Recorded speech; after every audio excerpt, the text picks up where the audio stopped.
Vos sabés que en estos días, hablando con gente del Frente de Todos, de los que lideran el Frente de Todos, yo escribí una nota diciendo que, bueno, que en estas circunstancias corremos el peligro de perder las elecciones, y ellos me dijeron sí, pero además corremos el peligro de tener una manifestación como en Colombia, como en Ecuador, como en Chile, como en Perú, porque la gente se va a enojar, esté quien esté en el gobierno, Claro. Si no le alcanza la plata, ¿no?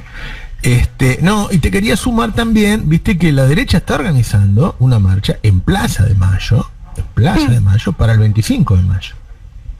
Y si vos escuchás la arenga de estos días, me gustaría compartir con vos un par de audios muy cortitos de cómo están calentando el ambiente algunos comunicadores y políticos de Juntos por el Cambio. ¿Los podemos poner los audios? La única salida es la supresión de la libertad, del pensamiento y de la libertad para generar un cambio. Entonces, tanto como eso la supresión. Sí, yo creo que la próxima campaña es comunismo-libertad. Nos han sometido en la carcasa de la democracia, adentro es todo soviético. A usted lo espero mañana a las 9 de la noche para tratar de fortalecer la nación con más libertad, con más igualdad, con más legalidad, sin kirchneristas, sin chavistas y sin corruptos. Hasta mañana. Vos fíjate el detalle de sin kirchneristas, o sea, quiere suprimir a la mitad de la población. Y aparte si veías la carita que ponía mientras decía eso, ¿no? Digo, pues, era poniendo su carita de abuelo bueno, digo, es gracioso. Sí. Lo que está proponiendo es borrar una enorme parte de la población. Digo, un poco es eso, ¿no? Digo, por eso el artículo de este domingo, el que vos mencionabas, digo, yo tomaba el hilo de la cuestión del racismo, ¿no? Que parece que es otro tema, que no tiene nada que ver, pero es lo mismo. Digo, ¿cuál es la diferencia entre este clérigo inglés del siglo XIX, Charles Kingsley, que fue a Irlanda y volvió diciendo que los irlandeses eran chimpancés blancos, es decir, que eran una especie de subespecie, y Alfredo Leuco diciendo, soñando, poniendo cara de abuelito bueno y diciendo soñando con un país sin kirchneristas? El proyecto político es el mismo, ¿no? El proyecto político de minorías intensísimas que solo pueden contar, que solo pueden llegar a llevarlo adelante mediante la violencia, ¿no? Entonces por eso a mí me da la sensación de que sería hora de que nos despertásemos, ¿no? Digo, a respecto, digo, antes de que en efecto ellos pretendan tomar la calle, digo, en contra del gobierno que nosotros elegimos y estamos sosteniendo, ¿no? Digo, todos sabemos que el gobierno conoce los problemas que tiene, sabe más o menos cuáles son las medidas que tiene que tomar, pero conoce además que tiene un nivel de obstáculos con la derecha, como está ocurriendo en otros países, que le complica mucho la vida, ¿no? Y vos hacés una propuesta bien interesante que es empoderarlo de manera popular, ¿no? ¿Por qué no nos contás un poquito? Pensaba un poco en la clásica imagen del nudo gordiano, ¿no? Esa historia medio histórica, medio legendaria que se cuenta siempre de cuando Alejandro Magno estaba encarando la conquista de Asia y llegó a un pueblo donde se encontró con este nudo, que era una especie de nudo complicadísimo sobre el cual pesaba un oráculo que decía que aquel que pudiese deshacer ese nudo iba a poder conquistar toda Asia.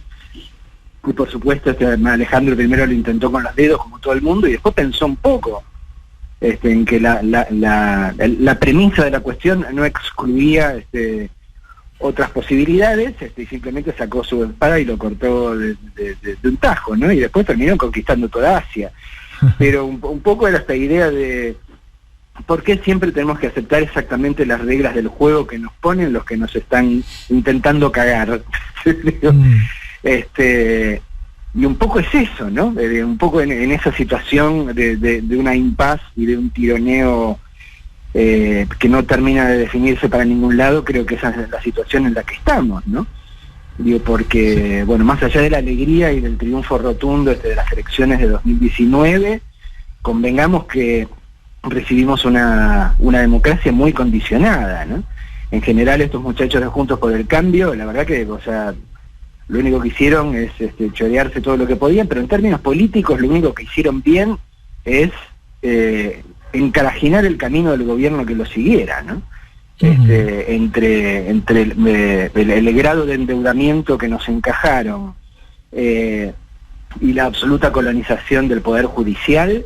Digo, ok, tenemos un gobierno popular, pero que de las tres patas de lo que debería ser de sostén de su poder, tiene dos nada más, porque el Poder Judicial le juega en contra absolutamente. Digo, por un lado, le perder la impunidad de todos los que se afanaron en el país, y por el otro lado te encarajina, te emputece cada decisión que este gobierno está intentando tomar, hasta las que deberían ser intocables, como son las decisiones para cuidar la salud de todo el pueblo, ¿no?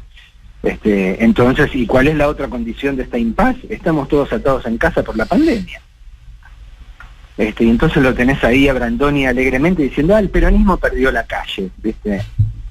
Digo, no, el peronismo no perdió la calle, digo, los peronistas, digo, en ese sentido somos gente responsable, o sea que tratamos de no solo de cuidarnos, sino de cuidar a los demás, y por eso estamos tratando de respetar todas las medidas de prevención que el gobierno y que en general los gobiernos los locales de cada provincia y de cada municipio están intentando sostener para que podamos salir de esta cuestión. Entonces, entre el Poder Judicial que tenemos y la gente pudiendo protestar en la calle, nos pone en una situación complicada, ¿no? Ayer se cumplieron 4 años de la manifestación que hubo contra la Corte Suprema, muy expresamente, cuando intentaron sacar, colar por la ventana a su estilo 2x1 para achicar las penas de los genocidas, y que fue, digamos, ese pañuelazo fenomenal que hubo en la Plaza de Mayo, que les obligó a recular, ¿no? Si la gente hubiese podido salir a la calle otra vez, vos pensás o no creés que lo hubiesen pensado 2 veces antes de sacar el fallo que sacaron la semana pasada, limitando el poder del gobierno central para tomar medidas por considerar que el daño del virus es conjetural. Es muy entonces factible, lo que yo me pregunto es, por un lado tengo claro que el gobierno no puede convocarnos a salir de las calles, porque sería ir en contra de lo que está propugnando todo el tiempo, pero ¿vos sos el gobierno? Nosotros no somos el gobierno. Por eso, vos sos un mandante, sos un votante, Julia, lo mismo, Nico, entonces, ok, el gobierno no puede hacer, que el gobierno no pueda hacer determinadas cosas, no significa que nosotros no podamos hacerlas tampoco, ¿no? Y yo creo que se empieza a imponer, pensar, sobre todo por otro lado, cuando ves, mirémonos en el espejo de Colombia, aunque más no sea para esta ocasión, ¿no? Cuando las papas queman, y obviamente en Colombia están quemando, digamos, es uno de los países de América Latina donde por lo menos la experiencia populista que hemos conocido en Brasil y en tantos otros lados no pasó, siempre han seguido en manos de la derecha liberal más rancia, y miren lo que pasa, llega un momento que la gente dice preferimos arriesgarnos relativamente, siempre tomando precauciones, porque ves a la gente en las manifestaciones, todo el mundo está embarbijado, ¿viste? Todo el mundo está obviamente intentando cuidarse, pero aún así están manifestando, ¿no? Y se están arriesgando no solo al virus, sino a las balas, o sea, porque los cagan a tiros, desaparecen gente, digamos, la situación en el sentido es infinitamente más grave que la nuestra, nosotros en ese sentido solo nos arriesgaríamos a un potencial contagio, como por otro lado nos arriesgamos cada vez que salimos al almacén, los que somos considerados esenciales y tenemos que salir a laburar, ¿no? Entonces me planteaba eso, ¿no? Si no era hora de proponer una forma de cortar el nudo gordiano a lo Alejandro Magno y decir, bueno, ok, el gobierno está atado de manos, pero nosotros no. Me parece muy interesante,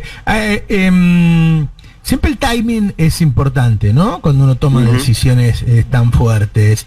Y me decían anoche que de los últimos meses nunca tuvieron tanta seguridad de que en pocas semanas van a llegar bastantes vacunas, porque se van a juntar las distintas que estamos comprando, van a llegar. La de AstraZeneca, lo acaba de decir el presidente de la AstraZeneca. Está saliendo otro vuelo ahora de Rusia, o sea, estamos con un vuelo a Rusia todas las semanas. Como mínimo están llegando 500.000, hubo un vuelo de 800, 900.000, con lo cual en un mes todas las personas de riesgo en Argentina van a estar vacunadas. Por ahí habría que tener en cuenta eso también, ¿no? Bajar las posibilidades de fallecidos desde el momento en que uno empieza a salir a la calle. Si el gobierno quiere llegar a las elecciones con la gente un poquito mejor, tiene que tomar algunas decisiones donde va a enfrentar a la derecha. Por ejemplo, subir las retenciones fuertemente. Y esa es una batalla que alguna vez perdimos. Yo creo que hicimos bien en darla igual. Yo siempre pensé que el kirchnerismo nace ahí, ¿no? Nace en la derrota de la 125. Hay que ver las frases y las cosas que decían Néstor y Cristina en esos días, como ellos los entonó eso. Pero si no se hace, vamos a llegar no con el asado a 1000, con el asado a 1500. Y la verdad es que si el peronismo no le asegura a la gente por lo menos comer en su casa, o sea, el peronismo no puede tener como base que llegar con 10, 11 millones de personas comiendo en comedores. No, digo, claramente son, digamos, las 2 o 3 cosas que hay que cuidar para llegar a las elecciones como tenemos que llegar.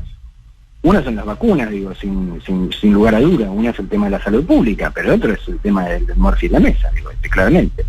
Si llegamos con problemas y con aumentos tal como vienen descontrolándose en los últimos meses, se nos va a complicar, ¿no?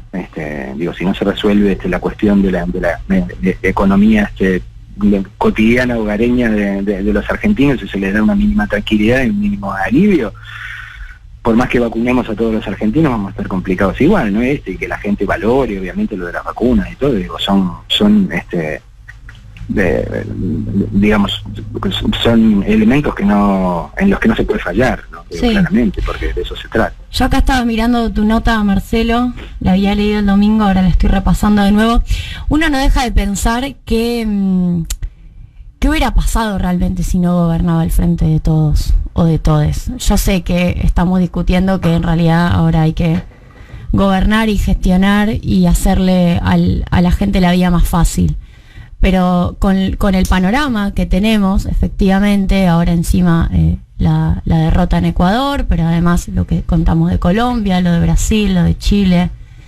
Bueno, ¿qué hubiera pasado con una Argentina en donde este sector ultra radicalizado del PRO, que yo creo que no se radicalizó en pandemia, creo que vino ya del último año de gobierno? Bueno, hay distintas genealogías para construir ahí, pero digo, la postura Bullrich viene desde antes, no es en pandemia. Obviamente no ser gobierno les quitó algún tipo de atadura o de responsabilidad social, uno pensaría.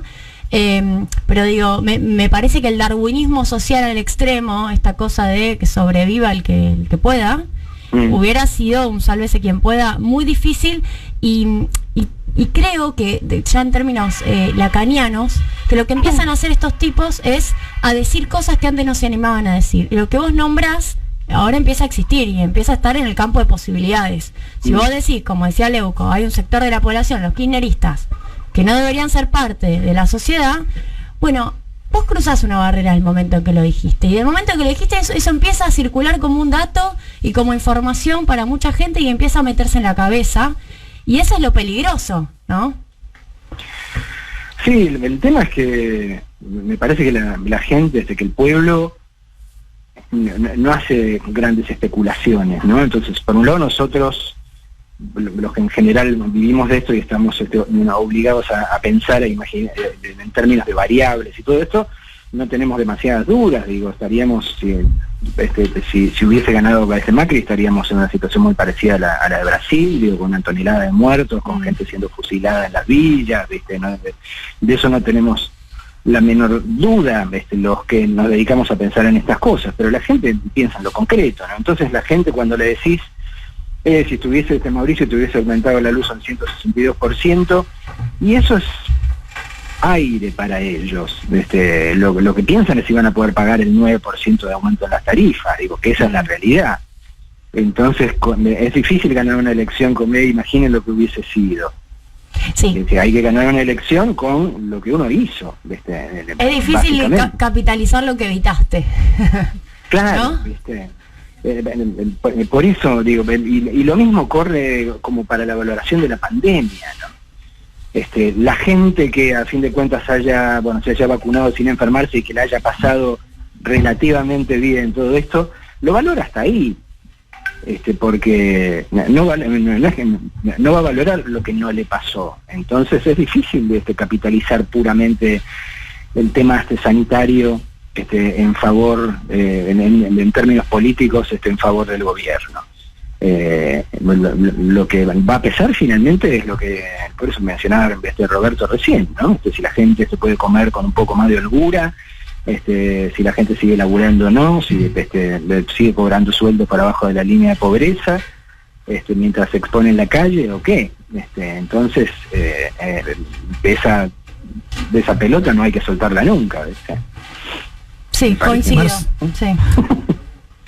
Marcelo Figueras, te agradezco mucho y yo te diría que empecemos a pensar en la fecha.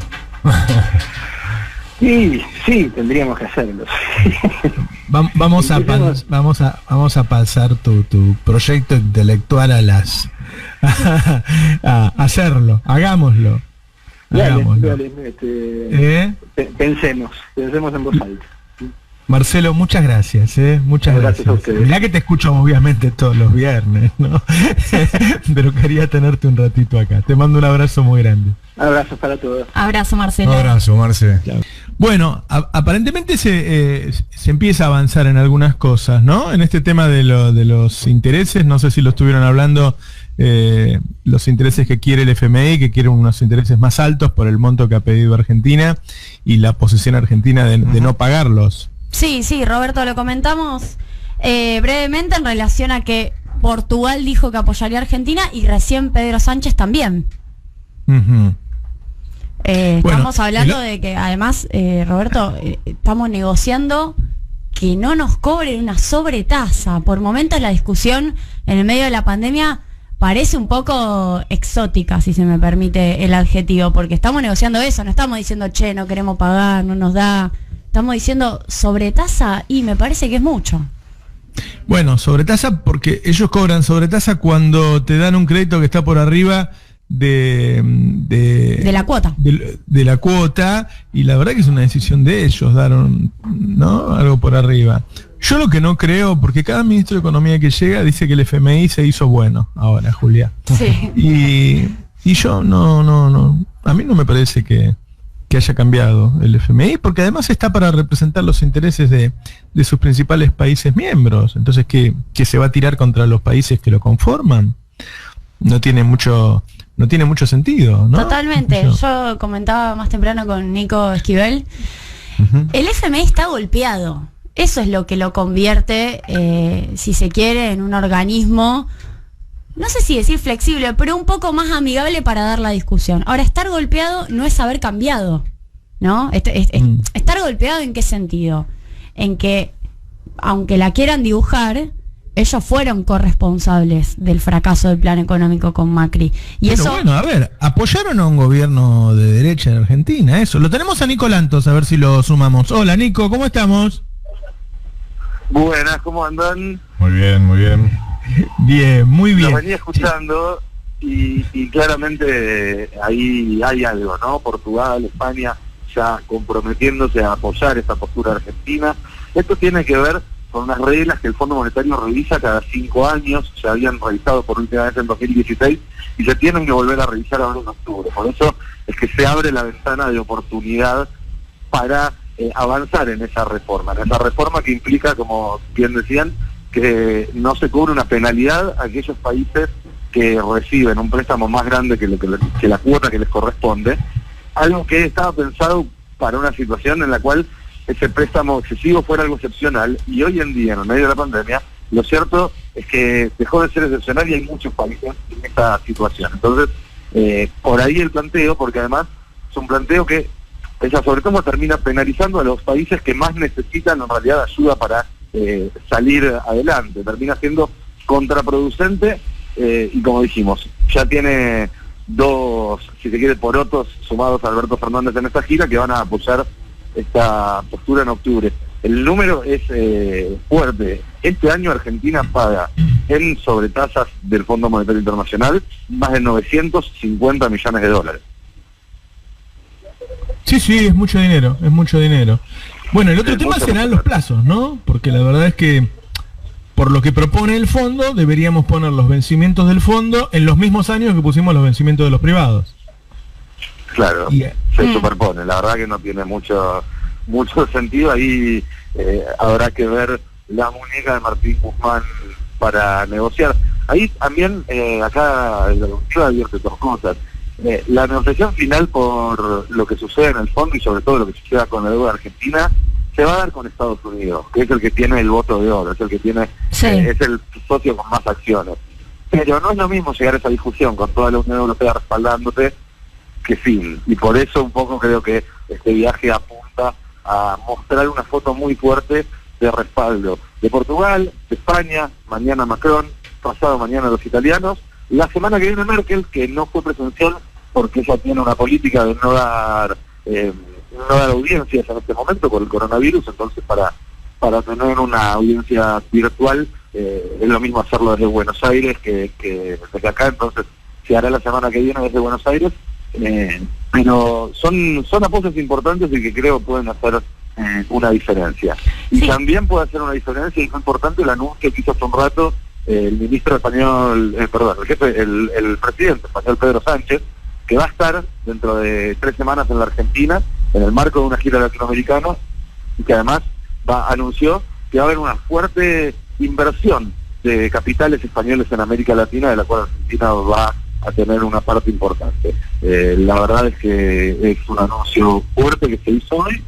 En la Moncloa estuvimos ahí hace un rato y claramente por ahora yo creo que el balance tiene que ser muy bueno para el presidente Alberto Fernández. Que podemos hablar con él para confirmar esta sensación que tengo. Es uno de los lados fuertes del gobierno. La verdad es que tiene lazos con el exterior, que incluso contrapuestos, ¿no? Cuando siempre se dice, bueno, tenés que estar o de un lado o del otro, y la verdad que se lleva bien con China, con Estados Unidos, con Europa y con Rusia. Sí, es pragmático, diría. Tiene una política exterior muy pragmática, pero también sujeta a principios, porque fíjate en lo que fue, ¿te acordás cuando fue el estado en Bolivia? Que muchos decían, y muchos, cuando digo muchos, hablo de medios, de periodistas que son voceros de la Embajada de Estados Unidos, que decían, bueno, a Alberto Fernández no le conviene comprometerse tanto con Evo Morales si no quiere que esto repercuta negativamente en las relaciones con Estados Unidos. Y Alberto Fernández dijo, esto no estoy dispuesto a transigirlo, yo tengo que actuar así, y finalmente eso no tuvo repercusiones negativas en las relaciones con Estados Unidos. Creo que ese equilibrio entre el pragmatismo y ciertos principios que tienen que ver con la democracia, que tienen que ver con priorizar también las relaciones con la región y con Europa, que son los nexos naturales históricos de la Argentina, está dándole buenos resultados, como bien comentabas recién. Yo quiero agregar una cosa. A ver, discutir sobre tasa está perfecto, es lo que corresponde. Ahora, eso no vuelve sostenible la rediscusión de la deuda con el Fondo Monetario Internacional. Vos recién, Roberto, dijiste la palabra clave, los plazos. Yo desconozco, Nico, vos nos irás contando en el marco de la gira, si la cuestión de los plazos aparece en la mesa de discusión con los países europeos. Quizás no la quieren exteriorizar y están esperando tener el apoyo para que cuando lo tengan luego lleven al FMI. La cuestión de 10 años es poco, pero acá Argentina tiene que poder discutir más de 10 años, porque como decía Roberto recién, vos tenés un acuerdo de 10 años, negociás 3 de gracia, te queda una concentración de vencimientos en los siguientes 7 años de unos 45.000 millones de dólares sin intereses, ¿no? Bueno, eso te coincide para el 2025, si querés 2026, con la concentración de vencimientos con los acreedores privados que negoció Martín Guzmán en septiembre de 2020. Es realmente inviable, nos va a llevar a sentarnos a negociar más tarde o más temprano. Bueno, una cosa al respecto de eso, Juli, si bien no es un tema del cual por lo menos el público hablen desde la delegación de manera concisa sobre plazos, pero ayer, o antes de ayer, hablando con un importante funcionario del área económica, nos decía, cuando estábamos negociando con los privados, el FMI sacó un documento diciendo que la reestructuración de la deuda tenía que ser sostenible. Es verdad. Con lo cual, lo lógico es que la renegociación de la deuda con el FMI se rija por los mismos principios. No hay nada que indique que tenga que ser diferente. ¿Por qué vamos a tener que tener una renegociación sostenible con los privados y ceder en una negociación con el FMI ese mismo punto?